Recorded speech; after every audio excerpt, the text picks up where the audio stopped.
O Evaldo Costa, como sua experiência com a análise comportamental sendo delegados ou psicanalista impacta as suas relações pessoais?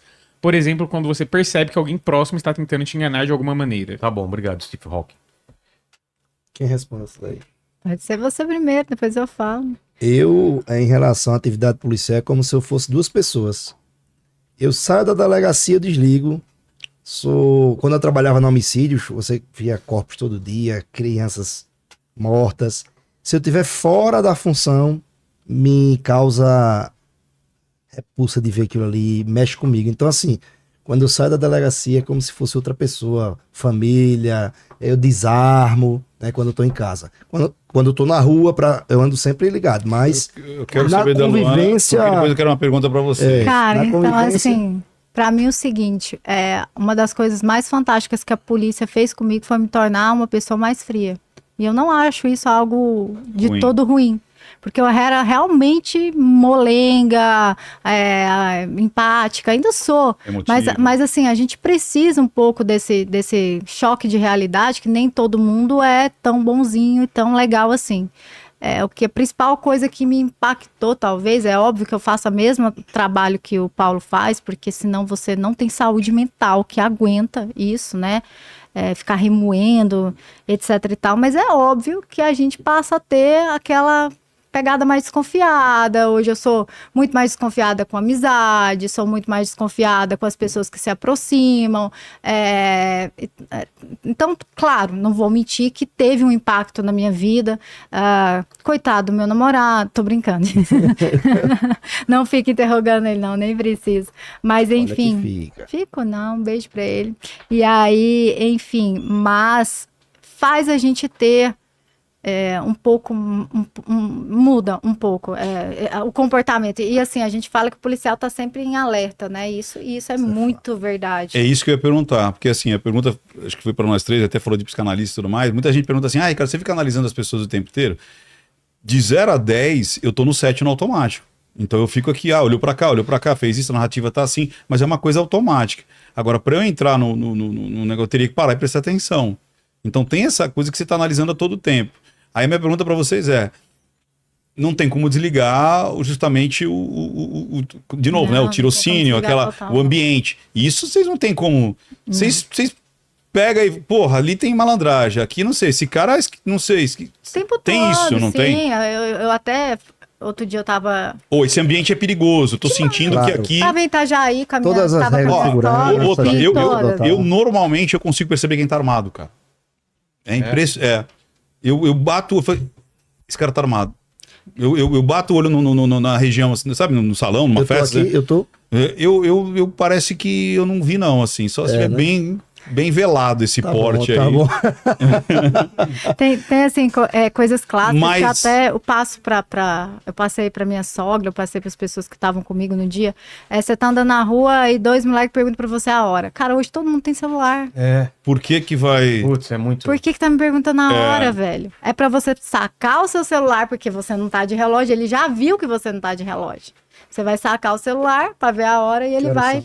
Pshum, bater, você tá de relógio e vai levar o seu celular. Outra coisa que acontece muito principalmente com nós mulheres, né? O cara vai, passa e fala assim, bom dia, e às vezes a mulher fala assim, não vou nem responder esse cara. Esse cara tá te testando. Tá testando se você tá atenta. Uhum. Então ele fala, bom dia, e eu falo, bom dia, eu falo bem sério. Às vezes o cara passa, a mulher tem a mania de baixar a cabeça. Eu mantenho contato visual, que é pra pessoa entender que eu tô atenta nela. E assim, e percebendo a volta. Nesse dia mesmo o cara falou bom dia, aí passou a minha sogra, não falou nada, eu tava com a minha enteada também, passou a não falar nada, eu bom dia. Aí eu já desconfiei, quando eu olhei pra trás, já tinha uma outra mulher vindo com ele. Eu falei, vamos entrar aqui nesse posto. Também não é pra você reagir, outra coisa é você achar uma saída. Entrei no posto, na conveniência, fiquei lá até... Malandro parece que ele quer o contato visual, não parece? Ele, antes de fazer qualquer coisa, ele busca o contato visual. Mas assim, em ruas. Ele vai cometer um furto. É o que ele vai cometer, no máximo um roubo, se ele tiver com uma faca. Passa aí, eu tô aqui, não sei o quê. Então ele precisa do quê para fazer isso? Que você esteja distraído. Ele precisa ser o elemento surpresa. Quando ele percebe, ele fala, bom dia, você passa assim, aí, nem ouviu meu bom dia, calma aí, tá, vou tentar. Ou então passa, a pessoa olha para baixo, achando que, não vou manter. Eu mantenho contato visual com a pessoa. Exato, o andar, aquele andar meio de se você entrar um andar mais altivo, o cara falou pra pessoa tá ligada, tá ligada Bandido é preguiçoso, gente. Isso aí. Se ele achar que vai ter uma dificuldade de te assaltar, ele desiste. Vai escolher outra pessoa. Vai escolher outra pessoa, é preguiçoso. E o tirocínio existe de verdade? Existe muito, né? O que é o tirocínio? Vários viés a gente pode indicar o tirocínio. Você está numa determinada localidade, você já conhece o perfil de pessoas que praticam determinado tipo de delito. Esse indivíduo tem um perfil mais que é estuprador, assaltante. Você estelionatário. Quando chega, eu trabalhei um tempo na delegacia de capturas, quando o pessoal capturava alguém, passava, eu já bati o olho, isso aí é tal. Aí quando eu olhava, realmente foi que tal crime. E a vivência policial, você vai aprendendo muita coisa, muita malícia, porque a gente lidar com pessoas, muitas vezes, da pior espécie que existe, né? Criminosos que estupraram, mataram, esquartejaram. Você só lida com isso, né? Exatamente. E a gente eu quando entrei para ser delegado de polícia, eu tinha uma visão, eu fui criado meio numa bolha, e quando cheguei lá eu acreditava em todo mundo diz a verdade e tal. Daqui a pouco eu comecei a perceber que realmente, principalmente as pessoas investigadas, mentem e muito. Mas isso é um ponto importante para que também a gente, muitas vezes, identifique que aquele criminoso está dizendo a verdade. E que eu já peguei vários casos de pessoas que eram apontadas como autores de crimes gravíssimos, que começou a falar comigo, eu sentia algo, uma sensibilidade, que ele estava falando a verdade. E eu investiguei melhor e realmente descobri que aqueles indivíduos inicialmente apontados como autores de um crime não eram, em verdade. Você vê, são sutis, né? Eu acho que o Ricardo, ele sabe muito bem do que a gente está falando. É sutil, a forma de falar, a forma de que a pessoa está apresentando o fato para você. Isso é muito comum para você perceber se ele realmente está falando a verdade, se ele é o autor daquele crime ou se não. E também o que acontece muito em delegacia é o cara pensar que, olha, eu não fiz isso aqui, eu fiz isso aqui que na cabeça dele não é crime, às vezes era pior, sabe? Assim, já aconteceu várias vezes também. Esse pior, né? Eu não vou comer Esse aqui não, eu fiz só isso aqui. Eu não mas dá um exemplo, o Vilela, o tirocínio é o quê? É aquela experiência do policial de... Cara, ele tá andando até no meio da situação, e ele bate o olho e fala, cara, esse tá nervoso. É linguagem silenciosa na prática ali. É às vezes uma gíria que ele usa, é às vezes um olhar, não é isso? A forma de caminhar. O local que ele está. E, curioso sobre o tirocínio policial, o STJ, ele invalida, né, a prova escolhida. O indivíduo foi achado com droga, com base no tirocínio policial. Tem processo sendo anulado, porque o tirocínio policial não serve para tal fim. Mas tem que ter elementos objetivos. E o que seriam elementos objetivos? Isso, o STJ... Então, como é que vai fazer isso? Então, o que aconteceu? O STJ meteu um monte de julgado ano passado. STJ, te amo, tá? Se um dia, né, alguma coisa acontecer. Adoro, Rogério Schietti, beijo. O STJ, ano passado, começou a meter um monte de julgado, anulando. Acho que vocês viram, né? Soltou até criminosos famosos, de organizações criminosas, etc e tal. Invalidando determinadas provas obtidas, entendendo que foi baseada somente no tirocínio policial. Porque o cara avistou a viatura, saiu correndo, não era motivo para abordá-lo. Porque o cara ficou nervoso na frente do policial, não era motivo para abordá-lo. Então invalidava tudo e falou que tinha que ter um critério objetivo acerca do que seria tal chamada fundada suspeita. Só que começou a bater no STF. A primeira foi a Carmen Lúcia, que monocraticamente falou que o STJ estava legislando, falando, olha, não tem isso escrito no Código de Processo Penal, vocês estão exigindo mais do que precisa. Veio o Alexandre de Moraes no mesmo sentido, veio o Zanini no mesmo sentido, então todos estão acompanhando a ideia de que, olha, o tirocínio policial é válido, sim. Né? A forma que a pessoa se comporta, mas assim, ele não pode ser a única justificativa para abordar a pessoa. Eu olhei, eu acho que esse aqui eu vou... Mas ele junto com outras situações Outros que elementos. normalmente é o que leva ao nosso tirocínio, né? É o local que está, o comportamento, o nervosismo, a forma que ele vai agindo ali, ele pode sim, em conjunto, ser utilizado e validar a busca pessoal e até mesmo em algumas situações a própria busca domiciliar. Mas justamente isso não é a inteligência policial que todo mundo fica reclamando? Ah, porque a inteligência, tem que ter a investigação. Isso não é investigação? Isso não é essa parte antes de dar um tiro, antes de sacar uma arma, antes de sair correndo atrás? A grande maioria desses julgamentos foram decorrentes da polícia ostensiva.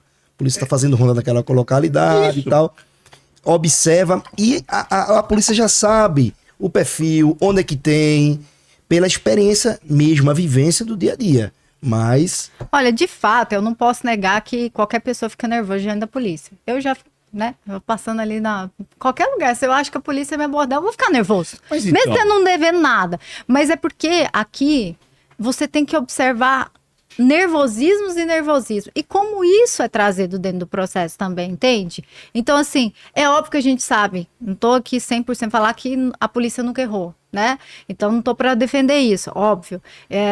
Eu não posso, simplesmente o nervosismo, etc. e tal. Mas sabe o que é interessante? Que a discussão é que em todos os casos tinha alguma coisa. Tinha alguma coisa. Em todos os casos, né? Então, assim, é lógico que eu sou uma pessoa até que todo mundo sabe que eu sou extremamente garantista. Eu realmente acho que a gente tem que saber ponderar as coisas. Então, nem tanto para onde o STJ estava indo, tá? E nem tanto também para a lambança, porque uma hora eu posso ser vítima de uma lambança. Então, é o equilíbrio. Misturar todas essas situações. Então, assim, você começa até a ter entendimento do STF permitindo a busca pessoal pela denúncia anônima, que não era zero permitido. Sabe? Hoje já é. Hoje começa a ter, né? É tão engraçado que as pessoas falam tanto, faça denúncia anônima, seu nome. Mas eu não posso embasar uma prova policial, uma cautelar, um pedido de busca e apreensão com base em uma denúncia anônima. Ué. Não posso. eu não vejo qual o problema de ser abordado. Eu já fui abordado várias vezes e eu agradeço ao policial que abordou. Né? Uma vez eu estava, inclusive, em São Paulo, armado, aí o policial passou, olhou assim, viu um volume, na mesma hora voltou, abordou, tal, aí eu me identifiquei, tranquilo, fui super educado. Ou seja, eu podia ser uma pessoa que lá na frente ia praticar um latrocínio, teria sido evitado. Uma vez eu estava na praia, voltando com minhas filhas, tá em Porto, a gente tá conversando sobre isso. Aí o policial abordou o vidro do carro atrás da escura, viu a criança, tal, ele pode baixar o vidro para olhar, posso, sem problema nenhum.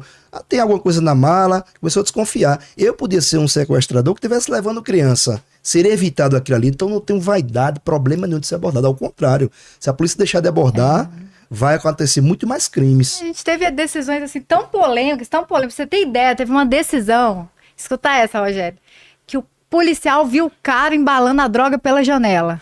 Entrou dentro da casa. Não podia.